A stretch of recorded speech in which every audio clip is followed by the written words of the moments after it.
How do you turn this to this? Or this to this? What about this to this? In the same vein, the government has investments in various commercial activities and operations. However, not all these investments perform as expected due to mismanagement and not being able to compete on a level playing ground with other like-minded, established businesses in the private sector. The world over, governments have not been known to be good in business. Actually, government has no business being in business.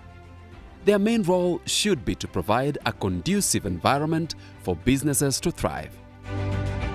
The Privatisation Commission is a corporate body established by the Privatisation Act of 2005 to formulate, manage and implement the privatization program. The Privatisation Commission is established under an Act of Parliament of 2005, and this came about because the government wanted a clear way on how to share out public entities with the private sector.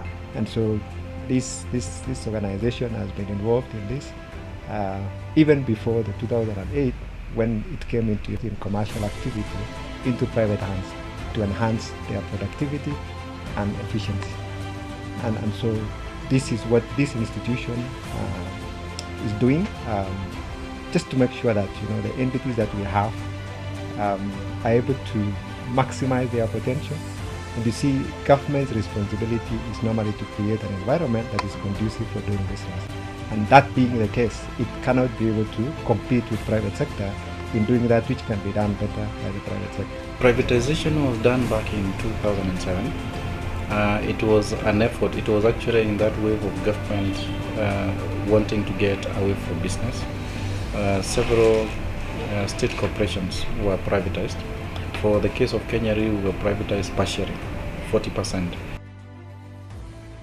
Since 2008, the Commission has set out to enhance Kenya's productive capacity through the implementation of the approved privatization program.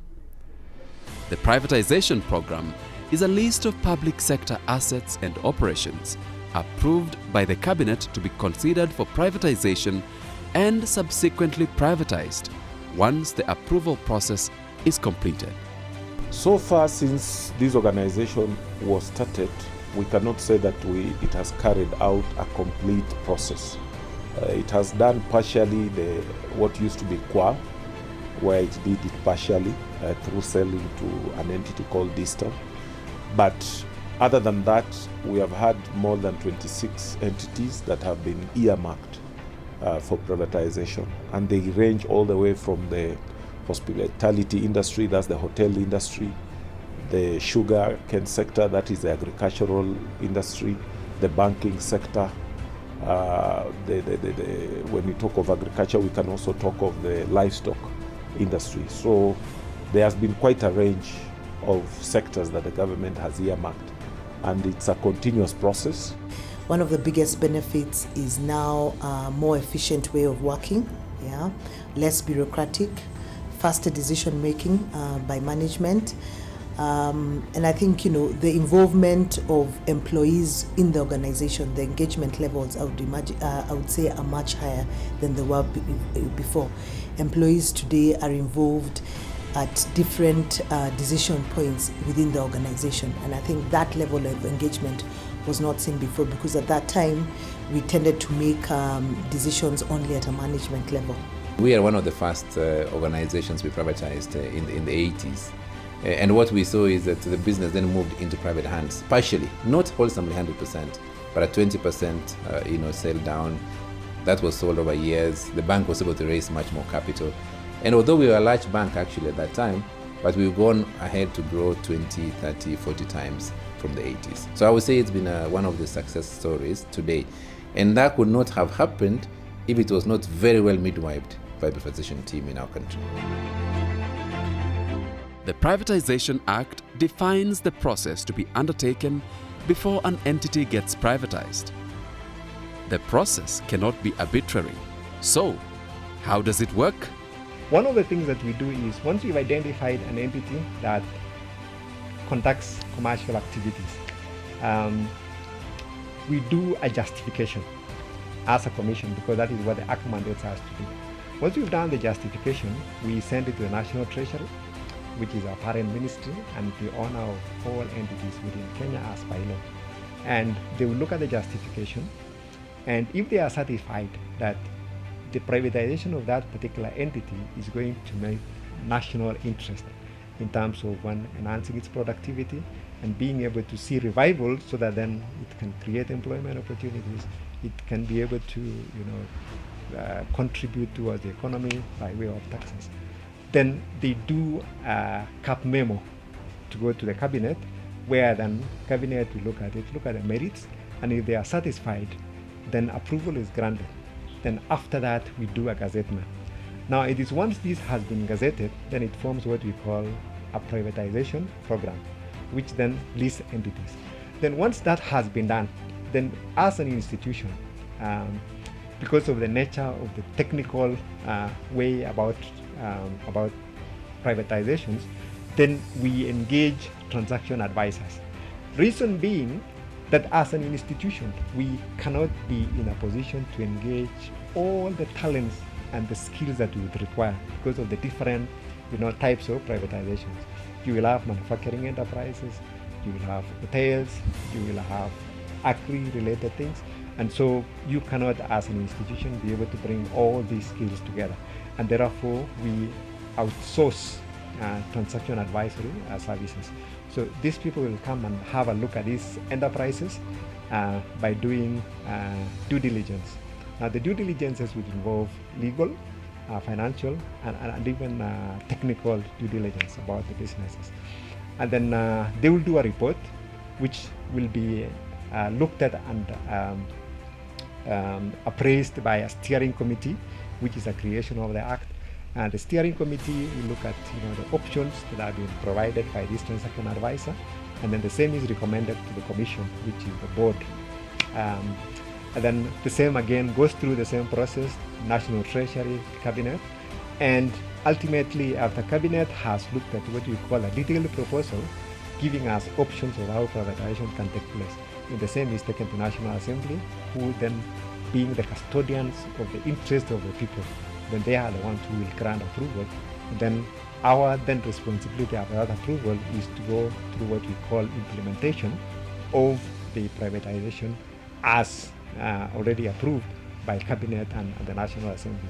And then this is where now we would invite any interested parties who would want to take a stake in any of these businesses to come in and express interest. And then of course we do an evaluation, and ultimately the handover process takes place. It has been very, very useful because you see, like I've already pointed out, we comply to very many acts as a result of being listed, although we were required to comply to some before. For example, I mentioned the CMA regulations. They are very rigorous. We have to comply to all of them. The Nairobi Security Exchange also, by virtue of being listed, we have compliance issues to fulfill there. We have the regulations coming from the Insurance Regulatory Authority. The Companies Act, the new one, the revised one, actually has very, very high thresholds in terms of performance of a company and in terms of issues of ethics. In terms of the benefits, we have seen them come through since the privatization. We have doubled our volume output, and we have actually significantly improved our bottom line. When you privatize, it's not automatic that you get the governance you need. There must be clear process, the bank must be able to have the systems and benchmark, and you must be committed with the cost. It's a very deliberate journey you must run. So, and I'm glad to say that in that journey over the last 30, 40 years, the bank has been able to achieve a strong momentum and also respected corporate governance guidelines as set out. And obviously over time, it's now much easier because the capital markets has also now issued what you call corporate governance guidelines that listed entities, whether they're banks or not, must comply with on an annual basis. The process is streamlined and anchored in the Privatisation Act to ensure transparency. One of the biggest challenges, of course, that we will face is that because of the diverse nature of the various public entities that you are engaged in privatizing, we may not have internal basic capacity to do that. The second one is that, change is not an easy thing that people accept. So sometimes you'll find the element of public participation may not really be on the issues that need to be discussed. Sometimes the public is completely off the cuff on what really needs to be discussed. The Commission has put in place structures to ensure the privatization process is carried out as indicated in the law.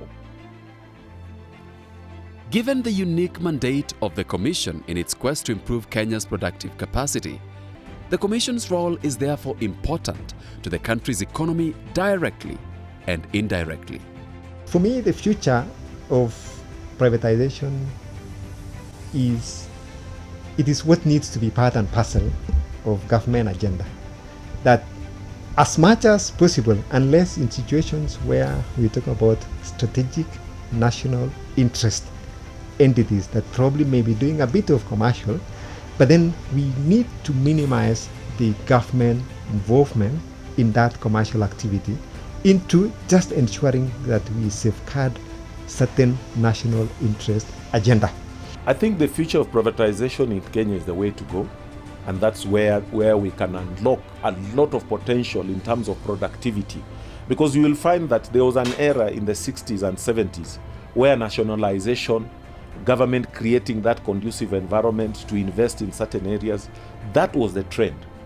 But now you find that with liberalization, with opening up of the country, you need to unlock that entrepreneurial spirit that is there in the private sector. The growth we make goes in the hands of ordinary Kenyans. That's important. They will pay their school fees, build their homes, buy their own businesses, and continue to grow their enterprises. That's the value of privatization. And I don't think there's any other way in reality to create that wealth unless you privatize an enterprise where government has ownership. We've seen the success of the first stage of privatization, and we are looking forward into the second phase of privatization. And with the smooth transition that we had in the first, we are hopeful that the second phase will just be as successful.